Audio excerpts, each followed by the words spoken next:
La propia red de exhibición. La propia red de apoyo. La propia red de amistad. La propia red de creación. De conexiones. Esta es la propia network.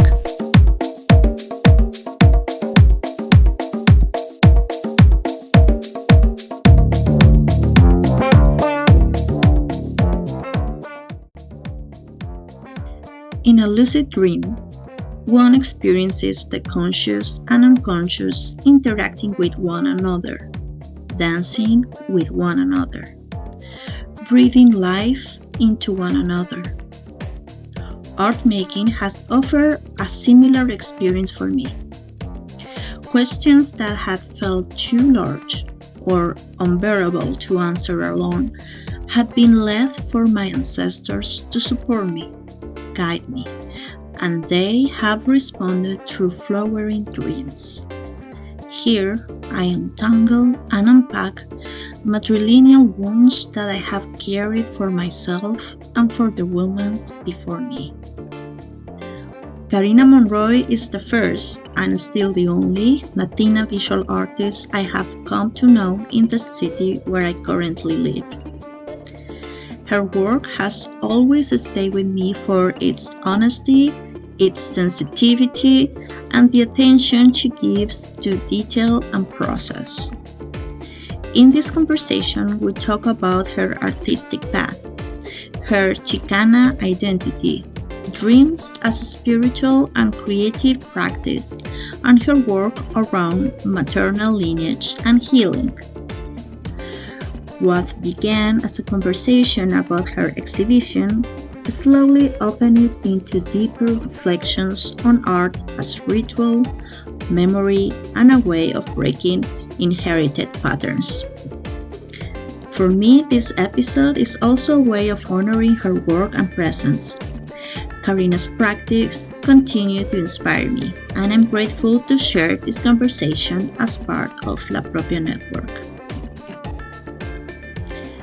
Este es un episodio especial. Karina Monroy es la primera y hasta ahora la única artista visual latina que conozco en la ciudad en la que vivo, y su trabajo siempre me ha conmovido por su honestidad, su profundidad y su cuidado por los detalles. En esta conversación hablamos sobre su trayectoria artística, su identidad chicana, los sueños como práctica espiritual y creativa y su trabajo en torno al linaje materno y la sanación. Lo que comienza como una charla sobre su exposición se abre hacia reflexiones más amplias sobre el arte como ritual, memoria y forma de romper patrones heredados. Para mí este episodio es también una forma de agradecer y reconocer su trabajo y su presencia. Okay, but I'm here. I'm all yours. I always like to start with an introduction that if you want to do it by yourself, like how do you want to introduce yourself, who you are, what you do? Yeah, I can do that. So I'm Karina Monroy, and I am a lot of different things. I'm an art therapist and an artist, and I live in Charlottesville, Virginia currently, and born and raised in Ventura County in California. So yeah, West Coast baby, Mexican descent. My parents are both from Mexico, immigrants, so first generation born in the US. And yeah, that's me. And I'm just like, I've been in Charlottesville desde 2018, and I've been here for a while and just kind of been involved in the community, a lot of the Latina spaces in particular since my arrival here. So yeah, that's great. Yes. And also, how do you start with art? What's your first approach to art? Why do you decide to study art? And because you first, now you're an art therapist. We're gonna arrive to that, but yes, but art was first. Yes. How did I decide to study art? So I've been passionate and interested about art since I was little. Like, it was one of the things that I first figured out that I liked. And so it's just been, I always say that art has been like the most constant thing in my life, or the most consistent thing in my life. So the niña, like desde niña, I would be making art and doing weird things in my room, like cutting up fabrics and painting walls, and, just doing things like kind of my room became kind of my escape and like my own little world. And I was often creating a lot in there. So early on, I discovered it was something I liked. And so I just always just did it. And it got to the point where I couldn't not do it. And in school, como en la primaria, la secundaria, hasta la high school, siempre batallé como con academia. Like I always struggled. Pero el arte, that was always the place that I could thrive in and do well in. And so I just always just gravitated towards it. Entonces, cuando me gradué de la high school, me di cuenta que si me iba a la universidad, me podía enfocar in just art, and nomás haciendo arte. And so that kind of pushed me to do well enough to go to college to be able to focus on what I really loved, which was art. And so that's where kind of like I started taking it a lot more seriously when I went to college, and was like, okay, I can choose to study what I actually love to do.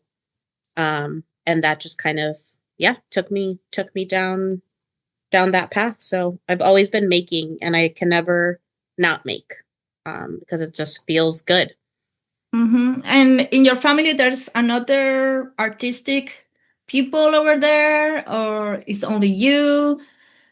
No, that's a great question. My brother, this is Folkley.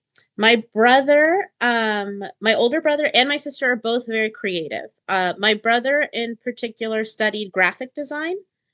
So he was always drawing when I was little. So I always would see him draw. Belen también, my sister, she always took art classes. So I was always seeing them be artistic and creative too. So, and they were always like, I felt like encouraging me to do that as well. So my siblings are also very talented, also very artistic. My brother does that for a living. He's an art director, graphic designer. And then my mom and mi abuela y mis tías, I've seen them be very creative through like textiles, always growing up. So especially crochet. So, which we'll talk about in the show. Yes. But yeah, a lot of crochet, witnessing them be creative in that way. So, and my dad too is hace tapicera, upholstery. So he's also like, I've seen him be a maker too in my whole life too. So yeah, so I have a lot of makers in my family. Okay. So it's something that runs in your family. And also I want to ask you, because you went to college, you start to like focusing more in art. And that is something that, this podcast is listening for people from different countries. And that's where your Chicana identity comes, in terms of like, how do you feel going to this academic art place, and this relation with your own identity and your own visuality, if you want, because you come from a context and then you go to academic and probably you study other things and you have other reference? Or how do you see that? Because I don't know, how do you feel if you have enough reference, for example, when you study? What do you feel about that? That's a great question. I think that when, interestingly enough, I think that when I went to college, especially when I went to, so I did community college for a couple of years, and then I went to the University of Santa Cruz. And so in my community college, I started gravitating towards making art. Like I was really just using my family as my own reference. And I was like creating in like my own, like intuitive way, Yeah. You can do it. I love it. Please continue. No, you're good. yeah, I felt like I was using my family history a lot in community college as like my own reference, and it was just kind of intuitively gravitating towards materials that felt familiar. So like a lot of fabrics, some clay work and things like that. Um, and then when I got to UC Santa Cruz, I felt like I was exposed to I honestly like I was exposed to other students coming from similar backgrounds, and I felt like we kind of formed our own little support group. So like Group. yeah, and I think that's what really helped me kind of flourish and like grow, by finding like other Latino students, like mostly like Mexican descent, Central American descent, and a lot of them like me, first Mm-hmm. generation going to college or Yeah. first generation graduating high school. And so I think that we used each other a lot as resources, and like we would get excited about the things that we like. It was a lot of our own investigation, right, and our own digging of point of references for artists, and so we would share that with each other. So I think that that's really what helped me kind of root in that, and like making art based off of identity and my own culture because of that little group that we formed. Mm-hmm. Yeah. Mm-hmm. And how do you, I mean, I know it's a big question, but how do you could characterize Mm-hmm. Uh-huh. Yeah. the Chicana identity, like especially in terms of aesthetic? Like, what do you think is something in Mm, common, or it's just like a label that you use just for say, like, yes, I'm first generation, or yeah. because it's That's not a good only first question. generation, it's like, It's not. Mm-mm. It's not lo que y ha cambiado, like I think our relation to what Chicanismo or Chicanx is, or how it's been defined, has like shifted a lot.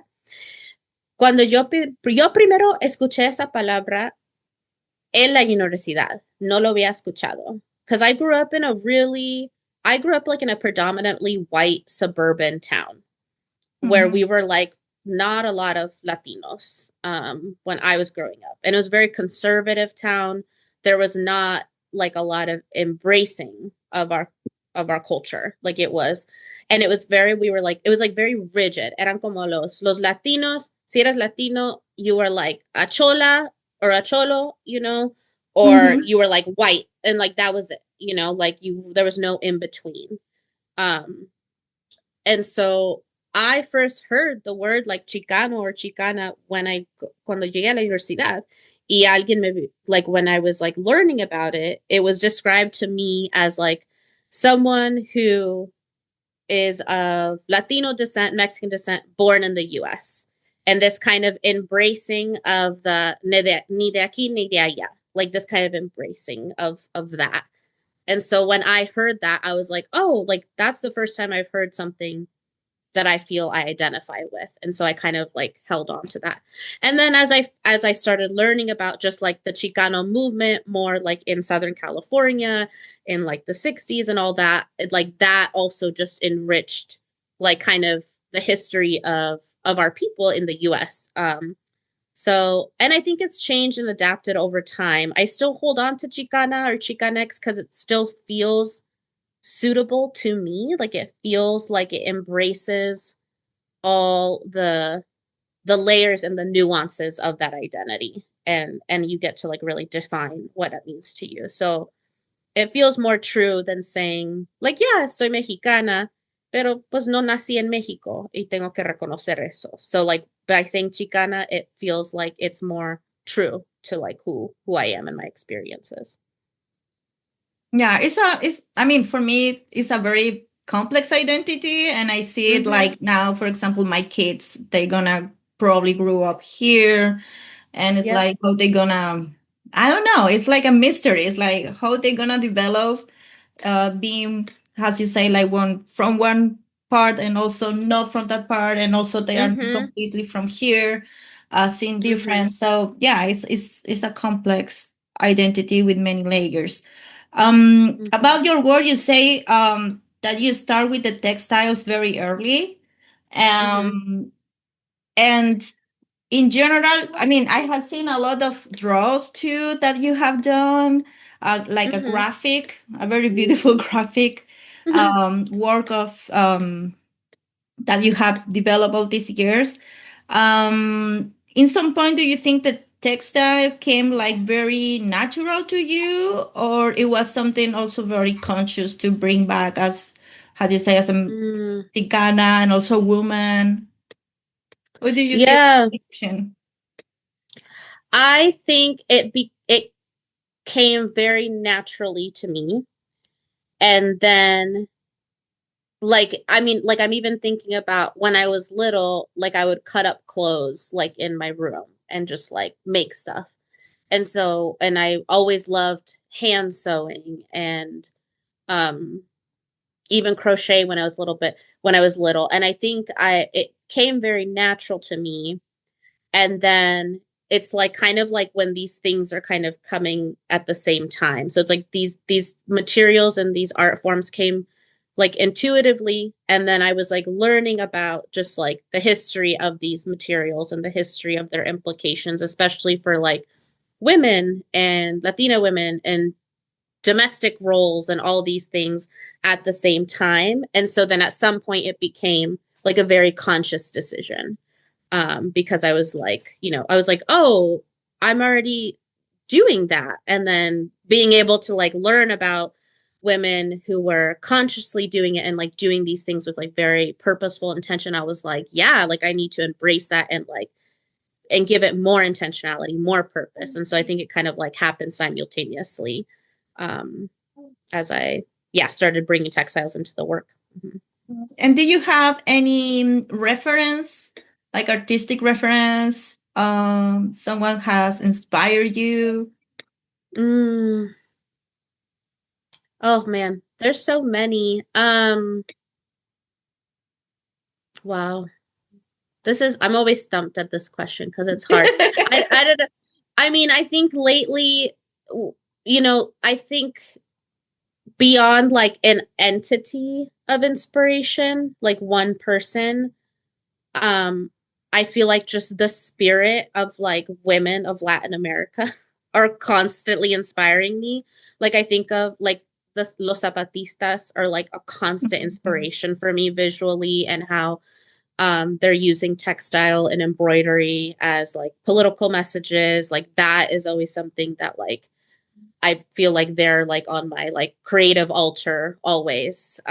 Or just like, like señoras that you see like in Mexico, like putting out work, that's like, I don't know, just a lot of people name it as like folk art, right? And I think that's what's always inspiring me, just like the spirit of women in Latin America, like all of that. I carry that with me, and a lot of the women in my family, like like that maybe aren't thinking about their work in a way that feels intentional or politicized, but to me very much is. And so like I think about that too.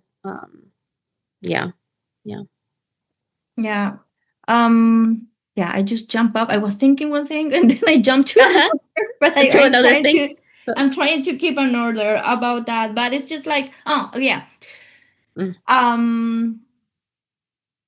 mean, you in this moment, let's say you don't work like an artist, you don't make a living as an artist itself. Yeah. So how has been that journey in terms of or how do you feel that about like to be professional artist or do something that you love, but at the same time don't be able to live by it that and look for other options? How has been your journey in that sense? Because that's how you arrive now, I think, to therapy. But if you can tell us a little bit, how has been that work since you, I don't know, since you finished college and then you start to move on? Yeah. I think at one point in time, I fantasized on the idea of like living off of just my art and like my art being my work, right? Or living off of it. But I am actually so grateful that that is not the case because first of all, I love what I do for a living. And very early on, like finishing undergrad, I was like, a lot of my peers were going straight to graduate school for fine art and kind of like went on that trajectory. And there was something like inside of me or like my intuition always kind of felt like I don't know if that's what fuels me, like the idea of going straight to grad school and like kind of really building in this intentionality to like be showing all the time in galleries or maybe teaching. I know a lot of artists go into like the academic route, and just thinking about that, it never really like fueled me. And the way that I always think about it is like being an artist is not an occupation, it's not a job. It's an identity. It's a way of living and seeing the world. And I think that by me not having it be my quote unquote job, like the spirit of the work and like the love and the passion of the work has like never fizzled out for me. And I love that. And I would never, and I kudos to the artists that can like keep that going when it becomes but I don't know, something when it becomes a jobs, like I was already like just passionate about connecting people with their creative sides, which is what led me to like art therapy. Like that's what I do now. And I love it. Like it makes so much sense as to like, yeah, my trajectory. So Yeah, it's awesome how you arrived to this, and now I think you are totally like shining in that position. Like it's wonderful. And related to that, I want to ask you, and here you can talk everything you want, because I know probably it's part of because I asked you about your like reference in art, but I know you have some reference in mental health, let's say, but the psychic Yeah. part. And I know this book, Woman Who Runs with Wolves, is your Yes, Bible. it's my Bible. I have seen I your don't have copy. it with me right now, but yeah, you've seen my copy with all the tabs and all It's every crazy. single page is highlighted. I read that book 1,000 years ago, like many years ago. I don't remember everything, but I know that book is very connected with this idea of dreams, of like the psychoanalytic part, like a lot of Jung over there. And I know also your like visual work is super connected with dreams. That's what your also last exhibition shows. So what things of these books inspire you the most, or what's like talk you directly in both sense, in the more psychological, therapeutical area, and also in your artistic work?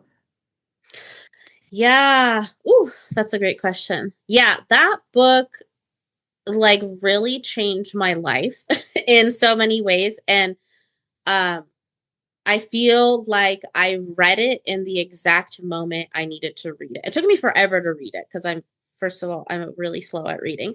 Second of all, it's like a really dense book. And I felt like every time I would read, I'd have to like process for a while. And I had the book on my shelf for years. I was like, one day I'm going to read it. And then one day I like picked it up a couple of summers ago, and I was like, this summer I'm going to read this book. And I started reading it, and it took me like a year to finish it, honestly. And it was all these things like intersecting about my identity and what I was going through at the time, and my interests in art and creativity, and my interests in the unconscious and like the in between and healing, and like all these like, and all encapsulated with this idea of like the core self, or like the inner self, the wild woman that she refers to. And that book, I think, just really, it was just so affirming to read things and see them in words that I was feeling already and didn't have the words for.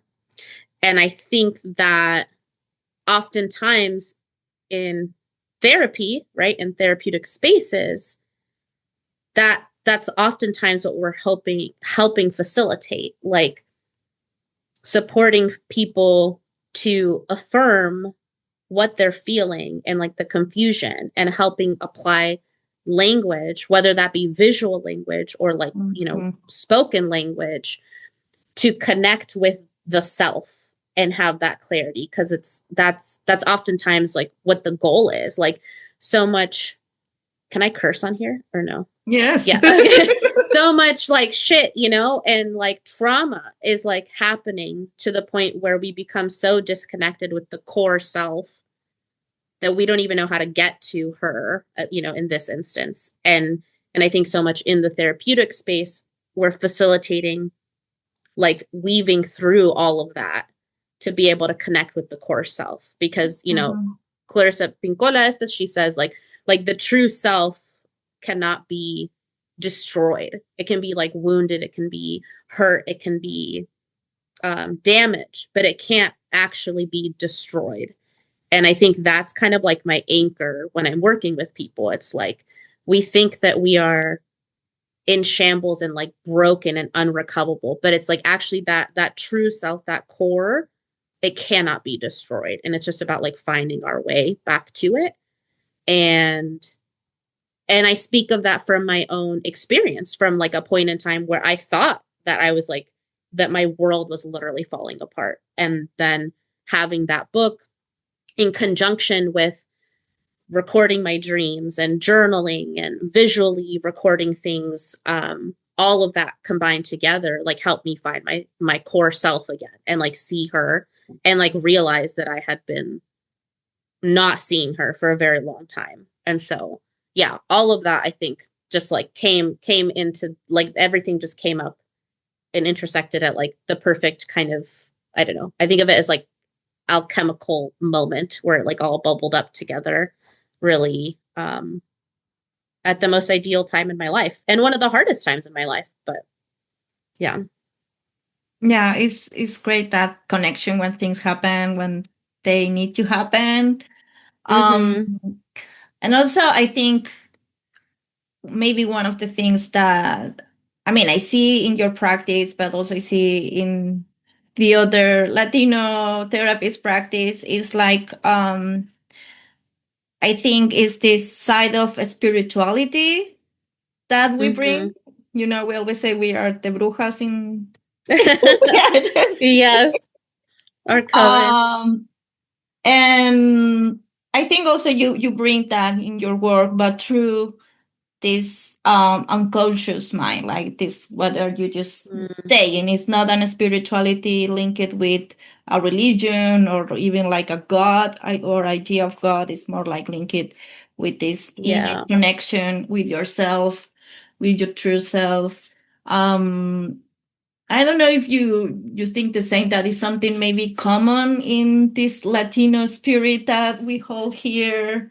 If you compare with other with more wide context. Yeah, totally. I think so. I think the spirituality part is so, yeah, like it's such an essential part, right? And when we think about, even just as therapists, we think about like wellness in like all these areas, right? Like spiritual well-being is a part of being okay, and like and your well-being and wellness and mental health, like, you know, like it's like mind, body, spiritual, like all these components. And like we can't ignore the spiritual part, right? And I think that even, you know, like I'm not necessarily a religious person, right? But, you know, it's so ingrained in us to be like, I don't know, like primeramente Dios, you know, or Dios, como si Dios quiere, right? And it's these things that kind of like, okay, maybe we're saying Dios, y tal vez para mí no significa eso, but I understand the spiritual well-being that you're wishing me. And so I'm accepting it, you know? Yeah. And I think that that there's this exchange of this spiritual well-being that we wish one another, whether it be for some people God or for some people something else, right? Like, so I think that there's a lot of space for that in the work that we do with our participants. And I feel really like privileged and like really lucky to be in that space with folks. And bringing in all the other spiritual components too, that maybe outside of like organized religion, that maybe they might feel like shy to bring into other, other spaces that don't understand that language or that kind of cultural context. So, yeah. Mm-hmm. And for me, it's the art. The art is the spiritual part. Spirituality is intrinsically like that is tied to my art making. That is my ritual. That is my my spiritual practice. Yeah, and I think it's something that you can actually see in your work. Like it's so there, it's so present. Yeah, last question related with mental health, but I'm curious, what do you think is one of the most common problems that people bring to your office, to your especially Latino women? What are you think the most thing that they struggle with, or was the main trauma that we carry? Yeah. Like Latino women living in United States. Yeah. Oh, that's a big question. I think that, a lot of things are things that I see within myself too, as like a lot of suppression of like anger is a big one. A lot of like not having space or allowing space for prioritizing yourself or self-expression. Like I think a lot of the times the women in our communities are dealing with like we are always last, right? Like what comes first, right? Como el marido, luego los niños, and then it's like everyone else in the world around you before yourself.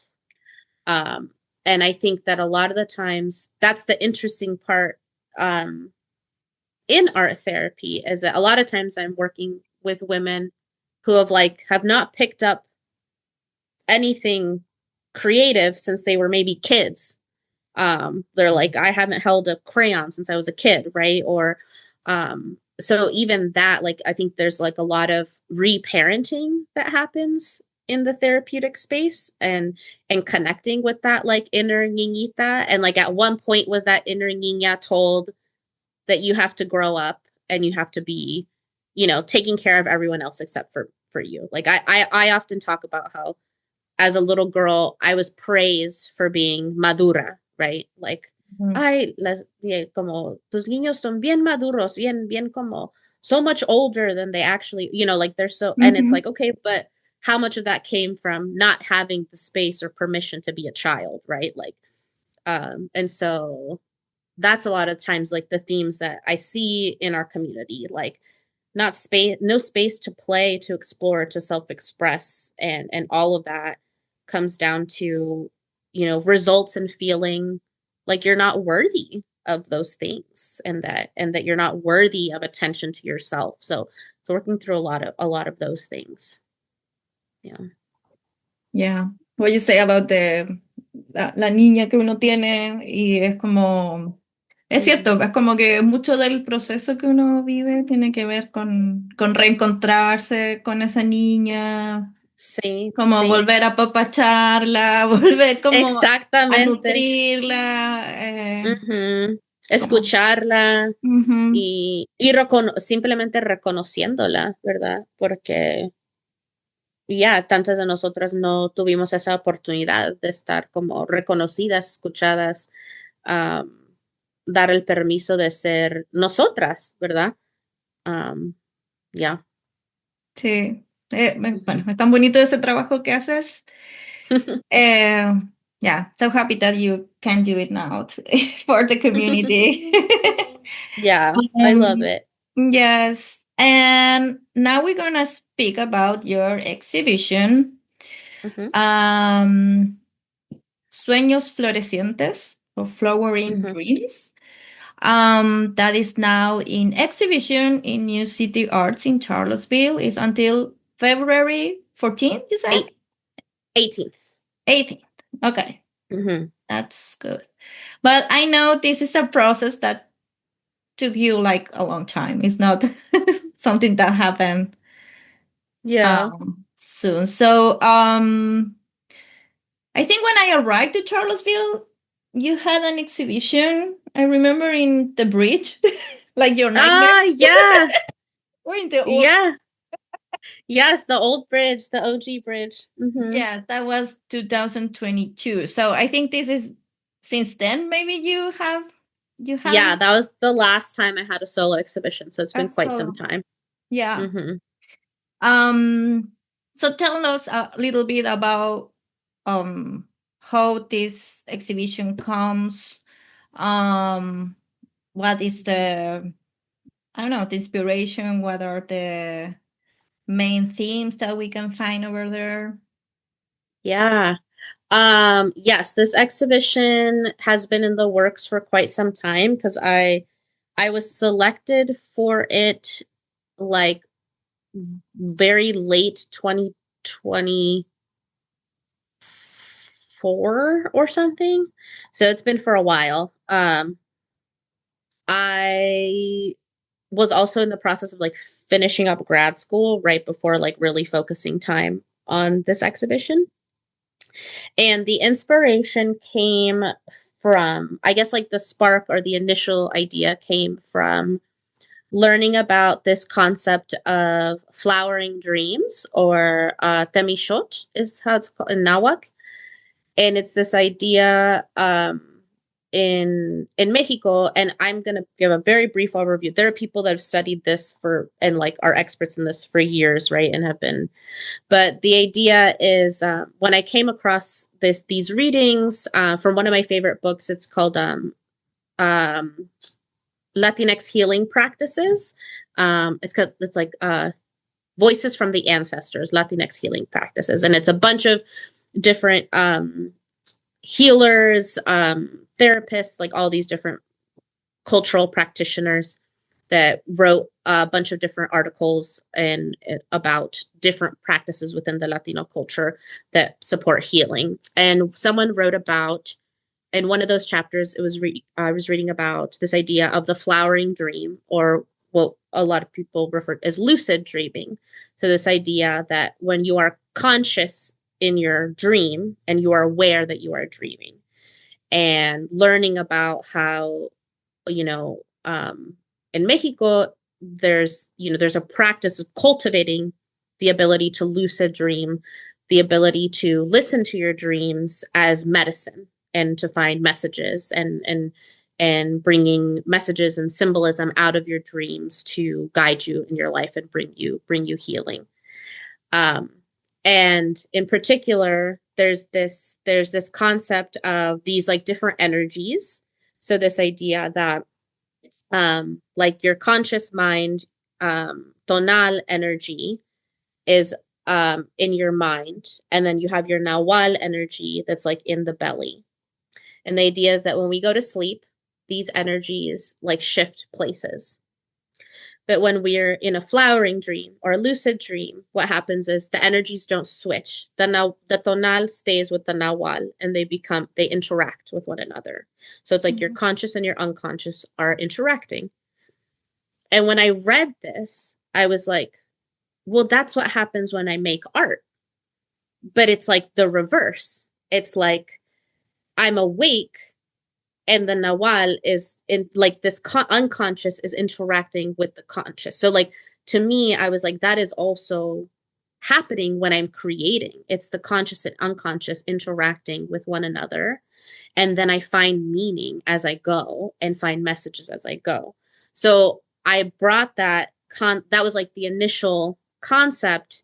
And so the show is really a result of me doing that process of like investigating the conscious and the unconscious interacting both while I'm asleep. So like actually recording my dreams and the paintings in particular are visualizations that came while I was asleep or dreaming, and that I would record visually. And basically is evidence or a result or the residue of my own healing through art making and through dreaming, and throughout this process. So that's a lot.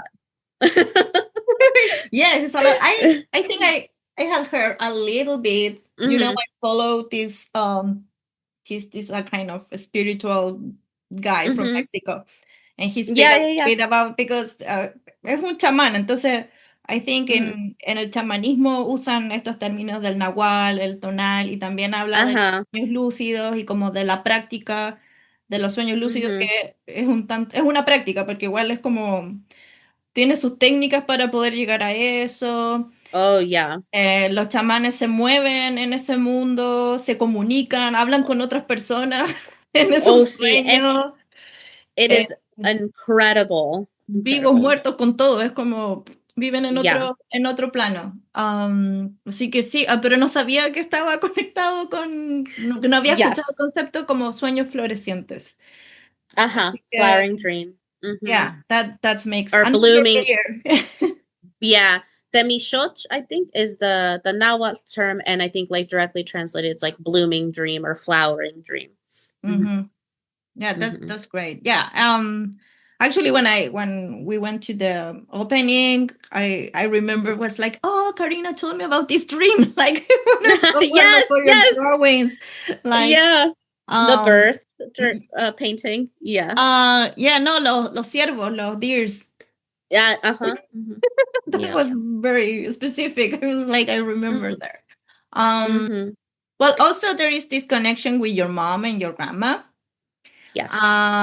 Through the textiles, of course, the crochet of your mom. The crochet are over there that I think is beautiful. This the pomegranate that I thought was like amazing. Where this idea of the pomegranate come from? Is also related with your family lineage? Yes. So I grew up with my grandmother very much. So like my grandmother helped raise me and my siblings. And we were at her house quite a bit in California. Y her house, su casa tenía un montón de árboles frutales. Entonces, granada, limones, nísperos, aguacate, like todos naranjas.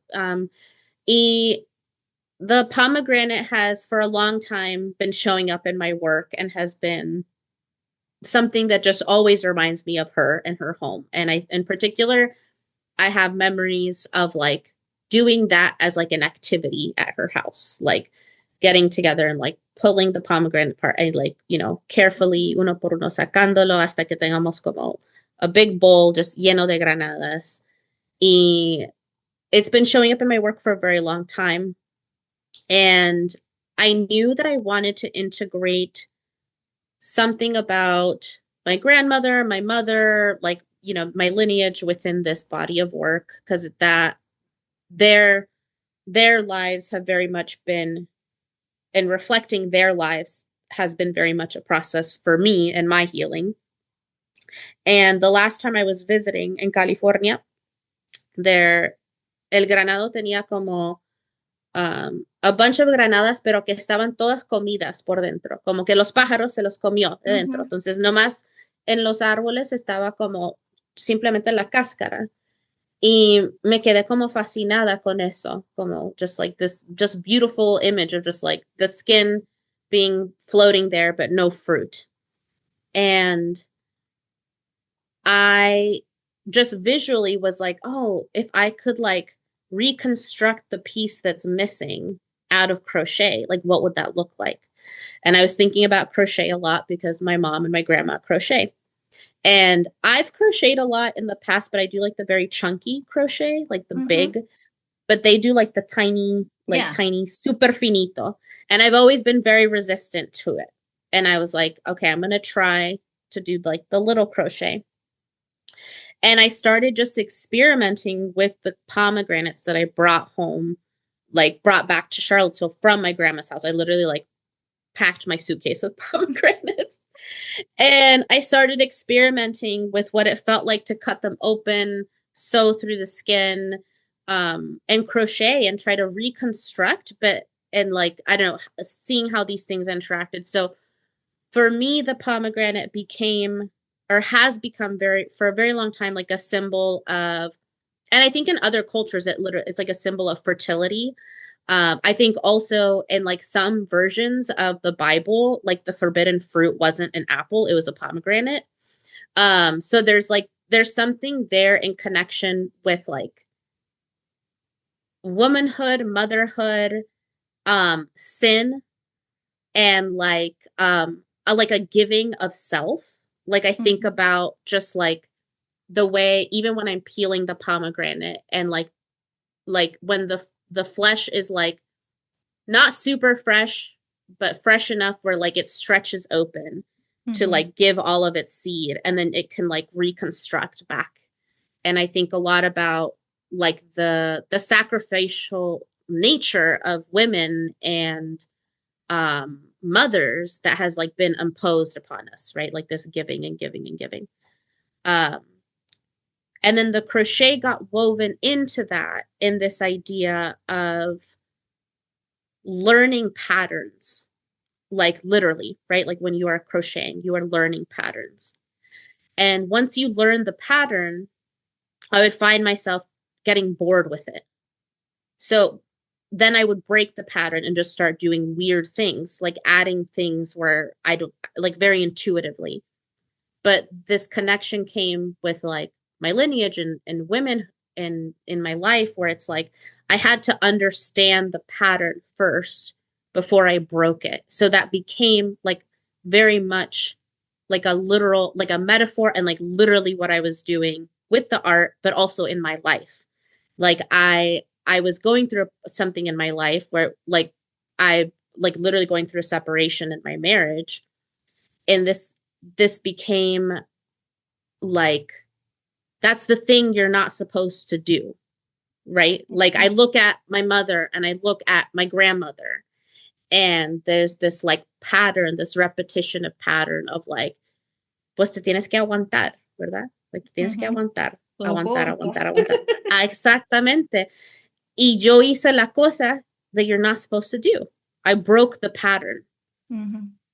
And so there became this like connection between like, you know, the sin, right? Like the first, like the sinning of women and breaking the pattern, and like these things that we're not supposed to break, to really, as in an effort to like, I feel like control us or keep us in place or keep us right disconnected from self.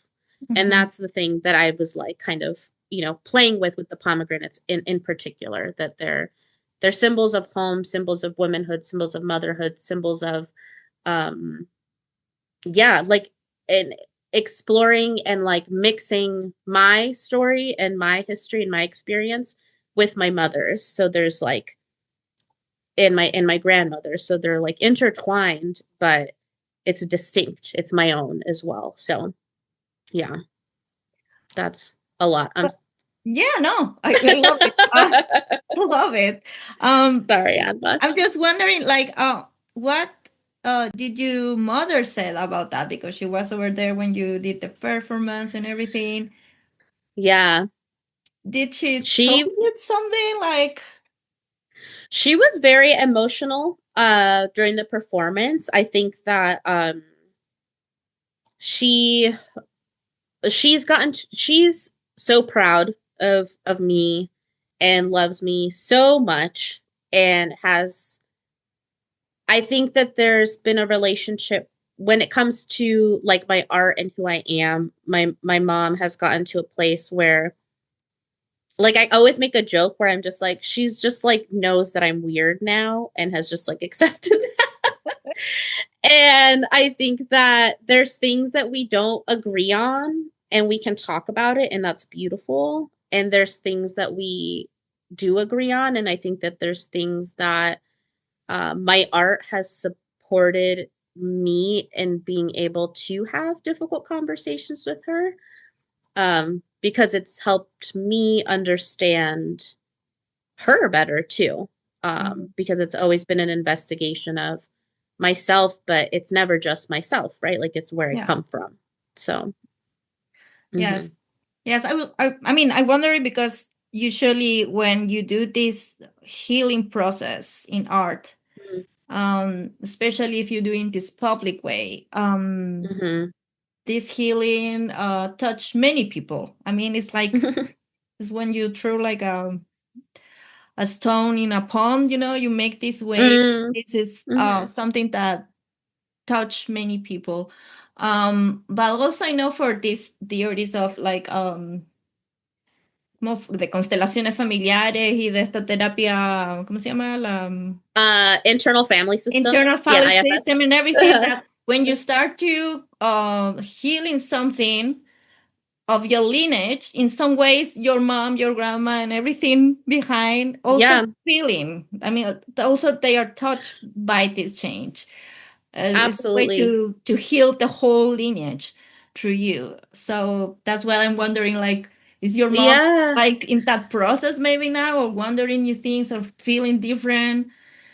I think yes, and what you're referring to, like very much is very specific to like indigenous healing practices, like the 7 generations. So like that we have the ability to heal 7 generations before us and 7 generations ahead of us.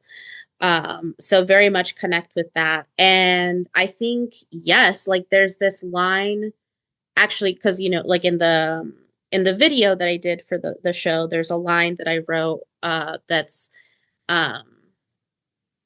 that at what was based off of like an actual interaction where like I exploded on my mom and told her like this is what I'm going through, and like you have to see it, like you have to see what I'm going through. And she like finally got it and understood. And I think I say a line and there was like, her soil softened, but it started mixing with mine. So this idea that like through this process of my own healing and the significant moment of my life, in particular, like my separation and just reevaluating my own value and worth as a woman and as a person, my mom and I have had to have very difficult conversations about that, because there was a point in time where she did not agree with what I was doing because of like the cultural norms. And so I think her witnessing me go through this and being not just okay, but like better, has like, we've had conversations about her own life and her own, because of her circumstances, her own inability to even be able to do that. Because obviously, and that is always an important piece that I bring to the table. It's like, sí, pero mami, teníamos diferentes herramientas, right?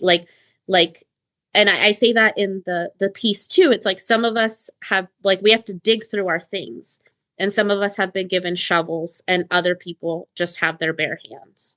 And that's what I always try to bring to this work in general, like in conversations with my mom and like the women. It's like, yeah, but like I'm able to have a shovel because my mom just had her hands, right? And so that's always like the conversation. So I do think that her witnessing me go through this and seeing the body of work and process in my own way has inevitably brought very vulnerable, tender conversations between the two of us, not just as mother and daughter, but as like women. And that's been really like a privilege to be able to do with her. And I can only hope that it brings some sort of healing for her. I don't know. I have to ask her. I'm sure it's going to happen. I'm sure it's going to happen. It's something that, it's something I told you this because also I have seen, I mean, when you do this kind of work, it's inevitable that, I mean, the healing goes for a lot of people, even in the more incredible ways. I personally, now that you say all this, it's like, I need to speak with my mom. I I've been avoiding to speak with my mom so many years about so many things. But yeah, it's hard. It's hard. But it's hard. And I'm so glad that you say that, Alma, porque it's interesting. I think that because a lot of my work talks a lot about my mom, my grandmother for a long time. Y lo que se me hace interesante es que a veces la gente piensa que por eso que tengo una relación como súper perfecta con mi mamá. Y digo, no, si tuviera una relación súper perfecta, no estuviera haciendo arte sobre esto, ¿verdad? Es como yo lo estoy procesando. Y es difícil. Y yo también duro tiempo, yo duro tiempo on the, what you said, like avoiding, right? Like, and it's easy to avoid when you're not living in the same place, right?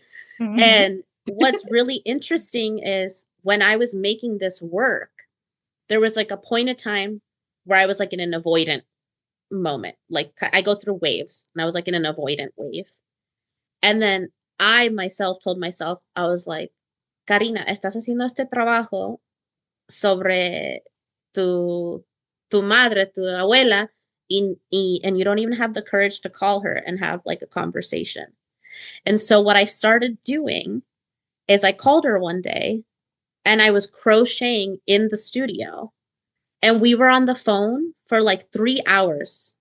And so that became part of like my studio practice too during the show. I would like go to the studio and I'd be like, Mami, voy a estar en el studio por unas horas, ¿quieres hablar? And I'd be on the phone while I was making with her. And like that became, I think that process like really seeped into the work itself too. So yeah, but it's hard. It's hard, yeah. But I need to do that in some moment. It's like it's part of the I think in all these groups that in some moment we talk about lineage. It's like, I can understand it and I can jig in my own thing, but I can't communicate it to them like, hey, that's what I think is happening, This is what I would like to ask you, like what happened here, because usually you have a lot of gaps in this matrilineage o matrilineal, historia matrilineal, como que en general las historias de las mujeres siempre se pierden, es como que they're not complete. No hay ni siquiera muchas fotos, mucho registro de nada, entonces siempre es como importante, así que sí, me llevo eso de tu exhibición. And I don't know if you want to, I mean, we have spoken a lot, but I don't know if you want to tell us if you are in a new project or what are you doing now? Are you just resting or like... I rested for a little bit and I just started a sewing project that I, like the other day, I think last week I started, where I was like, because I'm in the process of moving, so I'm going to be leaving this house that I've been living in since 2019, and that is going to bring up a lot of grief for me. And I had this moment where I was like, I need to make a story cloth of this house and like just record and honor my time of living in this house. So that's what I'm doing right now, and it's feeling really good to like be making a piece without the idea that it has to be witnessed by anyone quite yet. Like it's very much just like, this is for me and my own process, which most of my art starts off that way, is like for me to just process what's happening in my life. So that's what I'm working on right now. I'm excited to finish that. Yes. And also I forgot that you are doing these groups with women doing that are beautiful. They are like, and I think it's coming something relatively soon.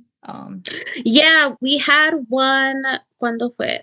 2 Sundays ago, January 18th or something like that. But we have another one at New City Arts at Welcome Gallery on February 15th, I believe. It's a Sunday. And I'm encouraging people to just come and bring any textile project that they want to work on. I'm working particularly on the dress that is in my exhibition that I used during my performance. I'm like transforming it. So I'm like doing different things to it in the space. So I'm inviting people to bring their own textile pieces and like just kind of co-create together. So that's great. No le digas a la mamá de la Civi que estaba con ataque porque, ay, ¿por qué está Oh, ese vestido tan lindo? oh my God, ¿de veras? That's so funny. That's so funny. I love that. A beautiful dress, but it's like, I think now it's gonna be better with all these. Yeah, I'm transforming it into what I want it to not be a dress anymore. So I'm gonna make it into some piece of art that ¿Ese I era tu can vestido de novia? see. Mm-hmm. Oh, Yes, it is. Okay. Yeah. No have more Yes. things. Yes. Yeah. So I'm excited to transform it and to give it life in a different way. Yeah. But it doesn't fit me anymore either, so it's not like I can wear it. But yeah. Yeah. Gracias, Karina, por Gracias darte a el ti, tiempo. Voy a hacer esto rapidito para que salga luego Okay. antes que cierre tu exhibición, ¿ok? Sounds good. Gracias, Alma. You're the best.